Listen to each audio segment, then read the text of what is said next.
Oke, oke. Nah, jadi untuk phrasal verb ini kita sudah tahu tadi ada tiga tipe atau tiga jenis. Terkadang dia hanya gabungan dari verb dan partikel saja. Dan yang kedua tadi gabungan antara verb dengan apa tadi? Udah lupa ya. Oke, verb, objek dan partikel. Yang ketiga,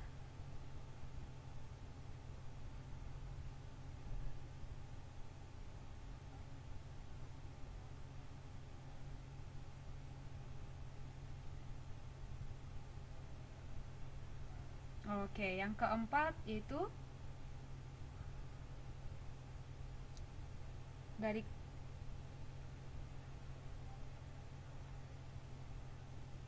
Okay. Now, so remember, in phrasal verb, sometimes the meaning of the verb it's different. Jadi ingat kalau phrasal verb itu terkadang dia artinya itu kita nggak bisa mengartikan secara harafiah atau secara kata. Nah, seperti contoh di slide yang baru saja tadi dibacakan Mbak Ike, we put up the tent as soon as we arrive in the field. Nah, kalau kita pilih ini kata put up, put itu artinya apa?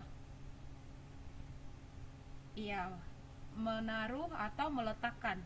Nah, up itu artinya apa?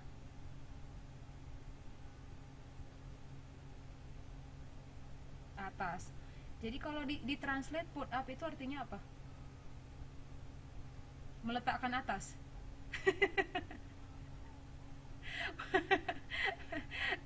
Coba siapa yang bisa terjemahkan? Oh, who of you that can translate that sentence? We put up the tent as soon as we arrive in the field.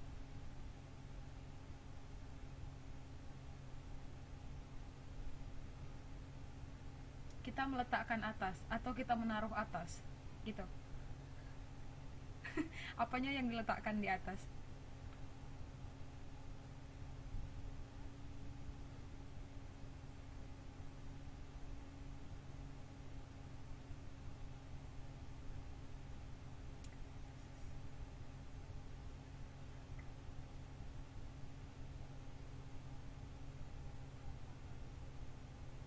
Mhm.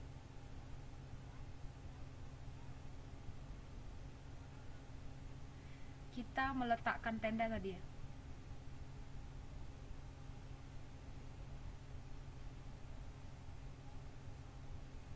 Oke, okay, good. Kita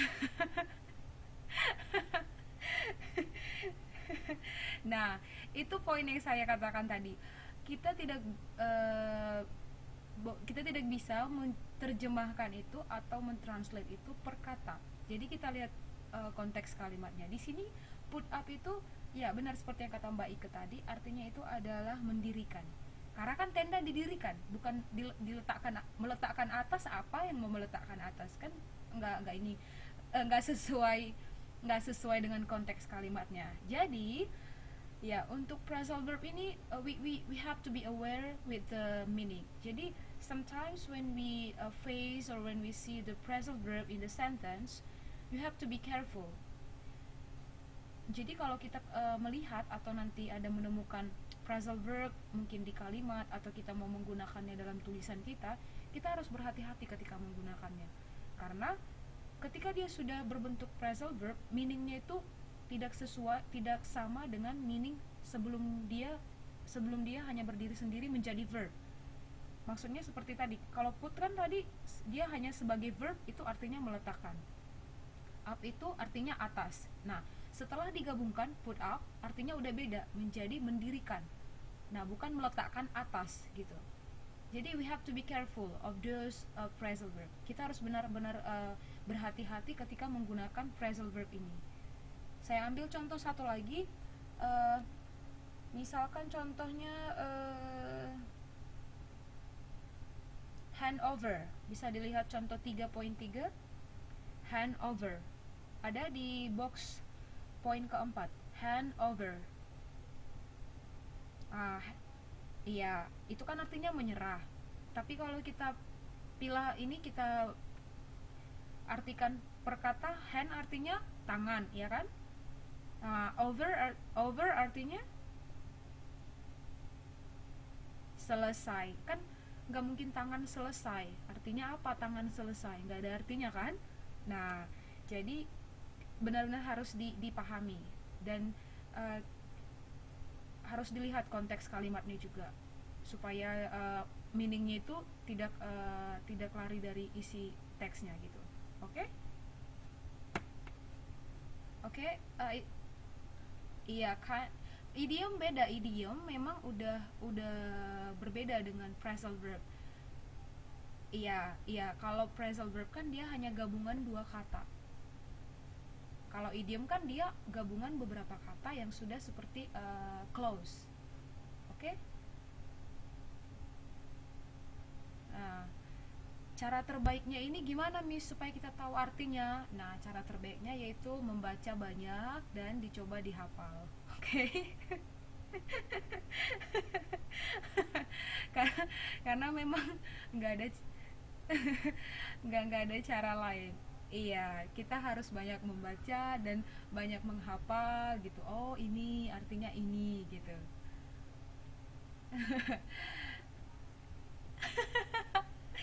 Jangan, modulnya dibakar, diminum, yang ada kena penyakit, masuk rumah sakit kita.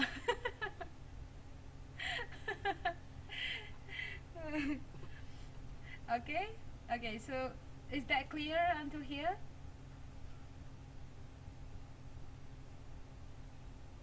Cukup jelas?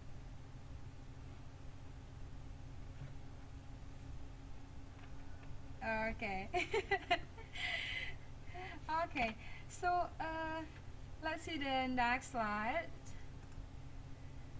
Nah, kalau tadi kita sudah melihat ada beberapa jenis dari phrasal verb. Nah, sekarang ada common verbs with nouns for action. Jadi ada beberapa kata kerja yang umum yang digunakan bersama dengan kata benda atau noun untuk menjelaskan suatu tindakan atau action. Nah, di sini di halaman 3.4 bisa dilihat 3.4.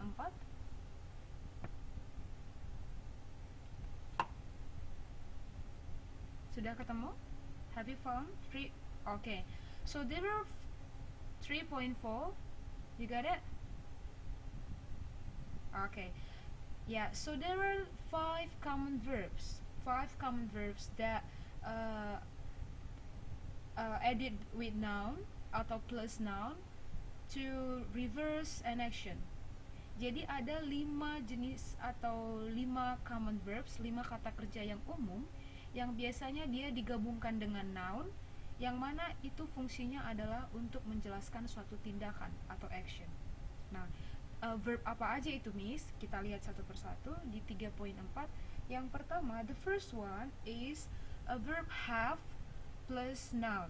Nah, nounnya itu biasanya itu berhubungan dengan ada di situ meals, kind of like breakfast, lunch, dinner, drink, meal, tea, taste, etc.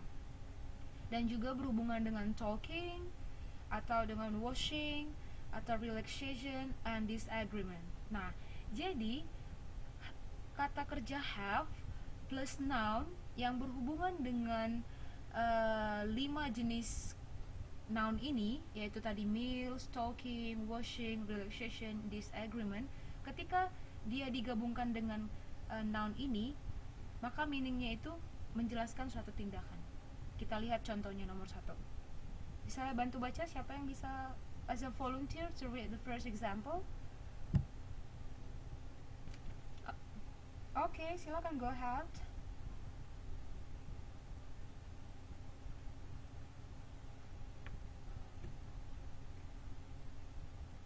No one.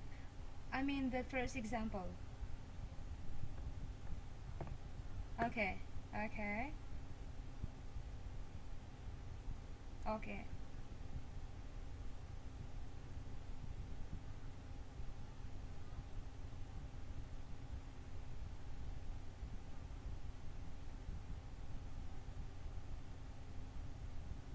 Okay. Nah, She's having breakfast in the kitchen. Nah, di sini having breakfast itu artinya apa?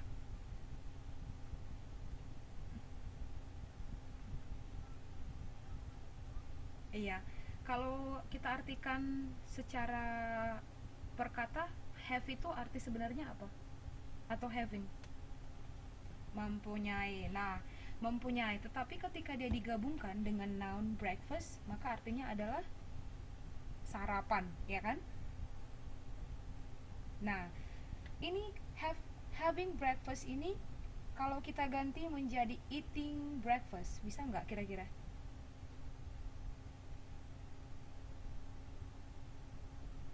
She is eating breakfast in the kitchen. What do you think? Can we change having breakfast become eating breakfast?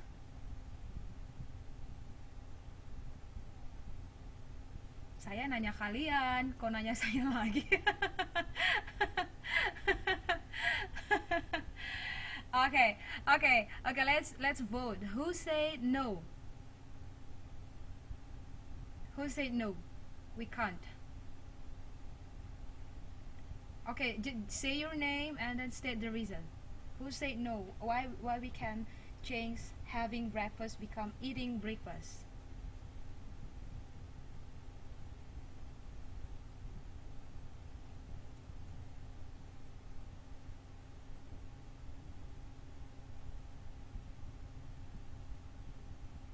Ayo, kenapa jadi diam?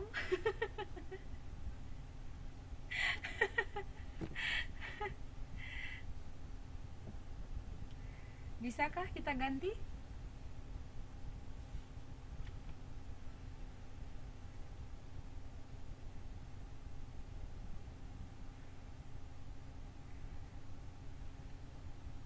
Ayo, yang bisa katakan alasannya apa?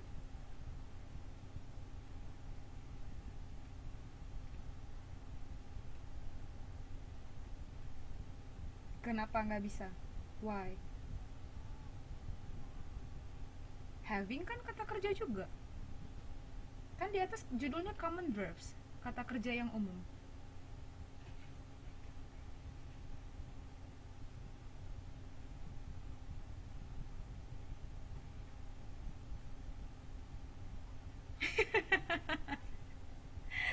Emang di mana coba breakfast itu di kalau kita pisah break and fast, emang ada unsur makanan di dalam? Nggak ada kan?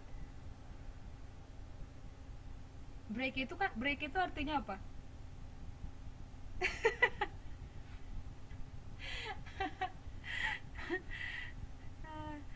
Break itu istirahat ya.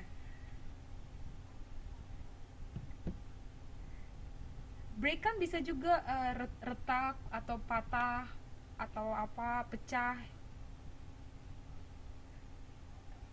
Itu broken.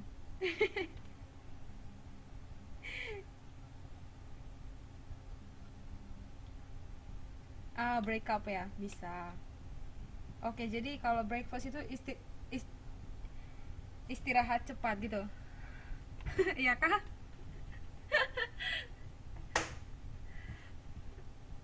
Okay, well, who say we can change eating breakfast or having breakfast?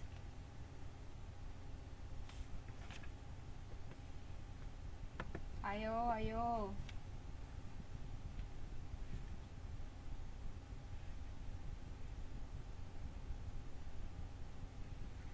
Ayo, siapa yang bisa jawab?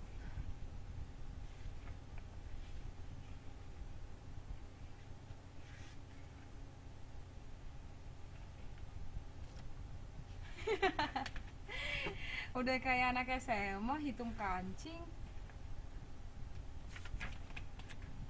Malu dong sama umur, masa hitung kancing?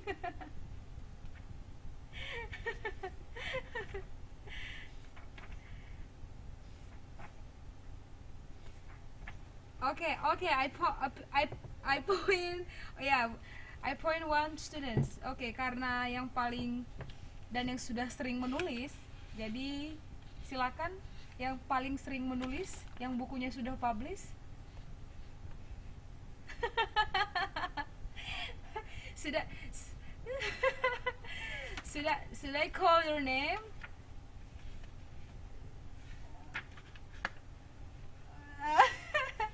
I don't know too. Either me, I don't know. So, should I call your name? Please explain to us. What do you think? Can we change eating breakfast become having breakfast?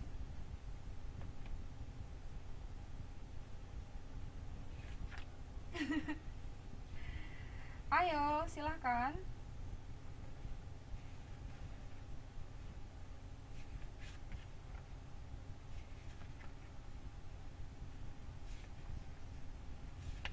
Okay.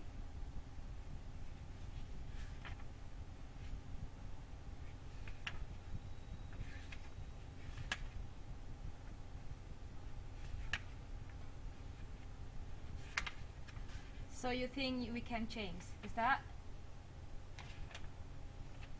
Iyakah menurut kamu?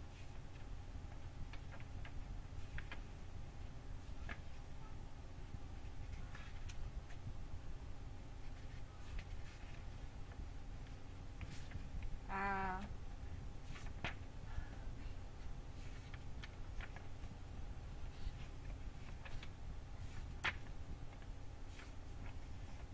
ada yang bisa ini menambahi atau mau menyanggah? Enggak bisa. Itu kan memang sudah kayak gini, misalkan kayak gitu. Ada? The other students, do you have any comments or suggestion? Kayaknya bisa.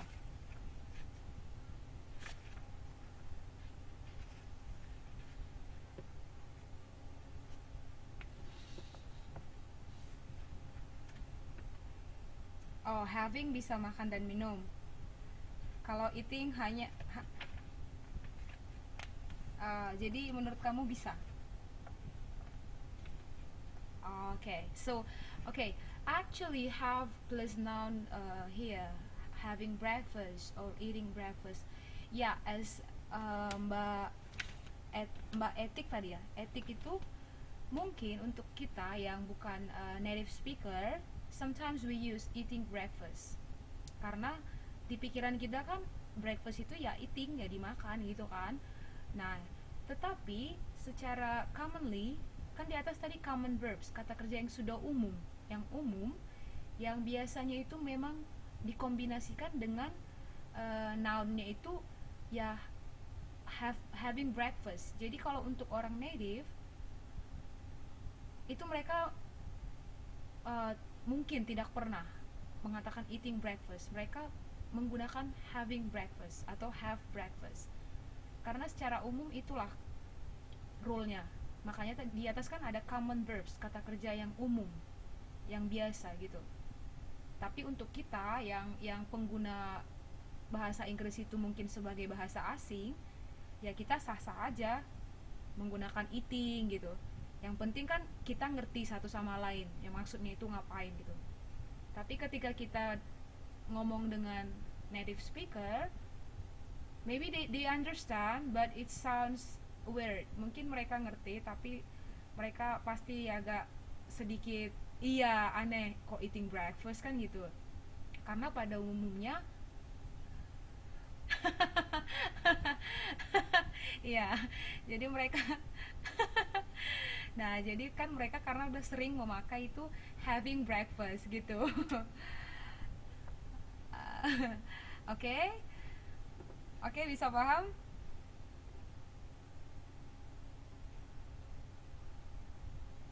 Kenapa?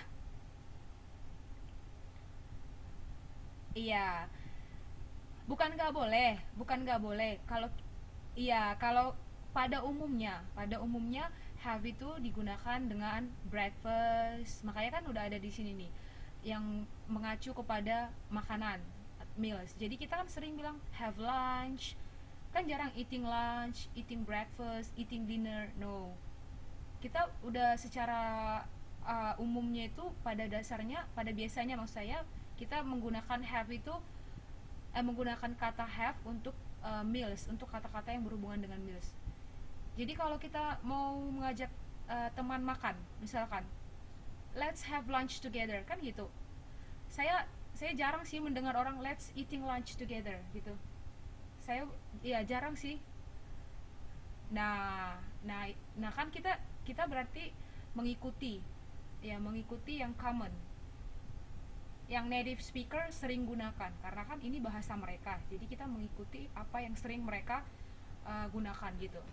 Oke? Okay? Juga untuk poin talking. Jadi having chat, having conversation, have talk, having discussion gitu. Jadi semua kata noun yang berhubungan dengan 5 poin ini, 5 jenis ini, yaitu meals, noun yang berhubungan dengan talking, dengan washing, itu biasa ditambahi kata kerja have di depannya. Oke? Okay?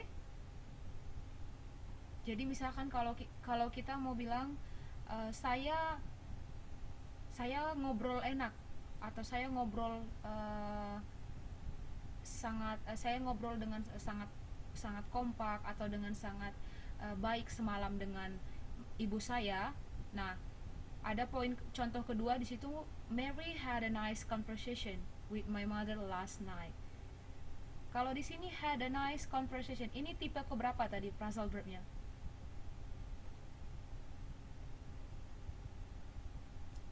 Tipe keberapa? Tadi kan ada 4 tipe. Contoh yang kedua, Mary had a nice conversation.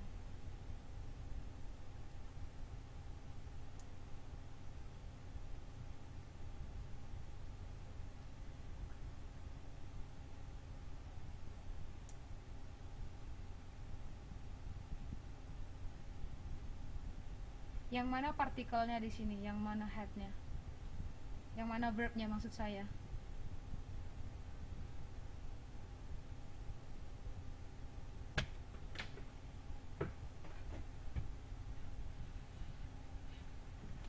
Terus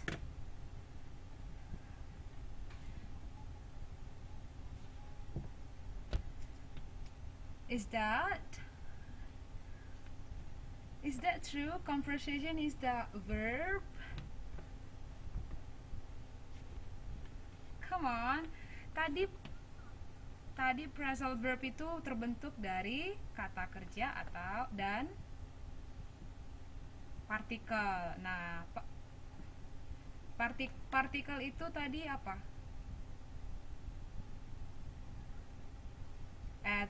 Adverb atau preposition, ya kan? Nah, sekarang let's analyze this sentence. Mary had a nice conversation with my mother last night. So what is the phrasal verb here? Phrasal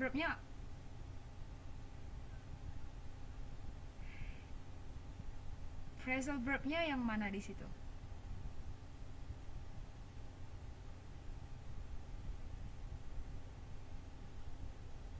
Jadi conversationnya jadi apa kalau phrasal verbnya hanya had a nice?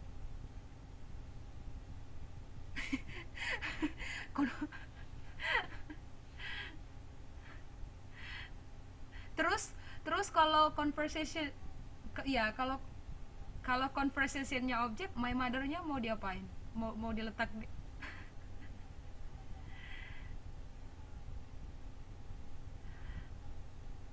Oh, come on. Di atas kan sudah ada common verbs are usually combined with noun to describe an action. Common verbsnya tadi kan saya bilang ada 5, saya katakan. Nah, poin pertama, have plus noun. Berarti kalau have plus noun, have itu berfungsi sebagai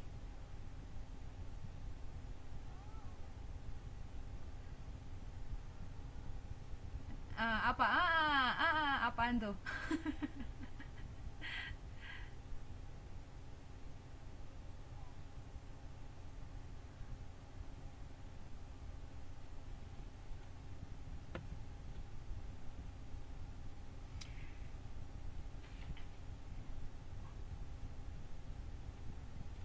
Di mana sih dengar conversation itu jadi verb?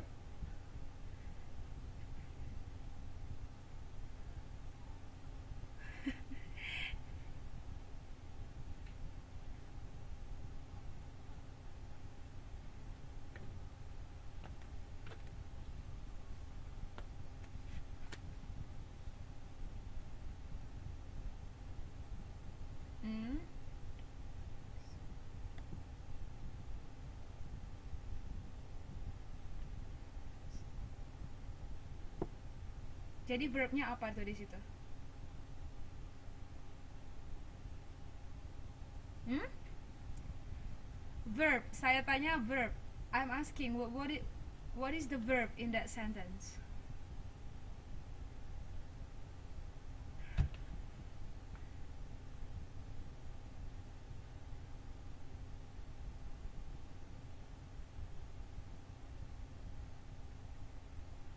Ayo, siapa yang bisa?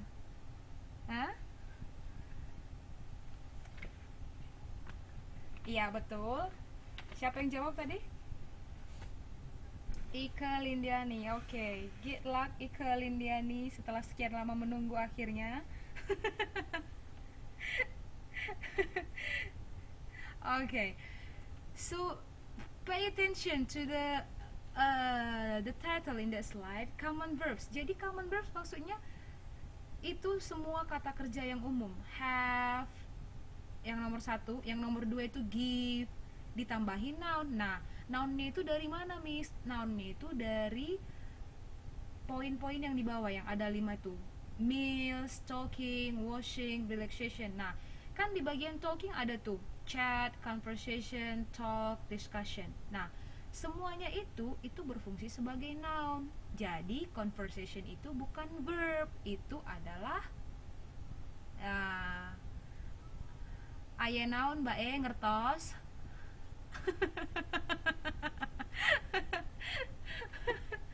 Udah ngerti?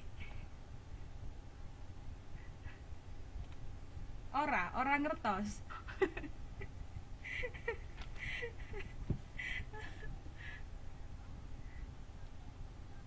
Kenapa? Kenapa? Lah si mbaknya nanya sendiri jawab sendiri. Saya bingung. Last night itu adverb. Ya, adverb of time. Yes. Oke, was ya. Oke, wes mudeng mudeng Mbak Udah ngerti ya? Understand right? Okay. So the second one, the common verbs that also usually combine with noun is a give, okay? Jadi kalau tadi ada kata kerja yang pertama yang digabung dengan noun adalah have. Nah, ada kata kerja yang berikutnya yaitu give. Nah, give ini biasa digabungkan atau dikombinasikan dengan noun yang berhubungan dengan facial expression atau talking. Nah, jadi semisal contoh nomor 1. I gave a whistle and she looked at me. Oke, di sini phrasal verbnya apa? Di contoh slide kita nomor 1.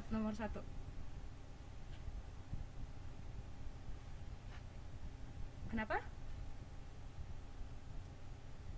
Gave a whistle, okay? Gave a whistle.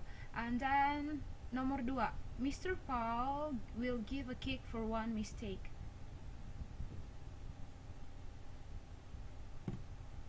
Give a cake.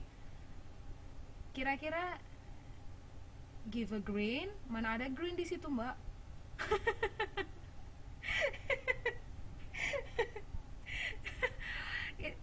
Itu yang jawab yang jawab di buku mana Mbak lihat give a green? Modulnya di give a greennya yang mana Mbak?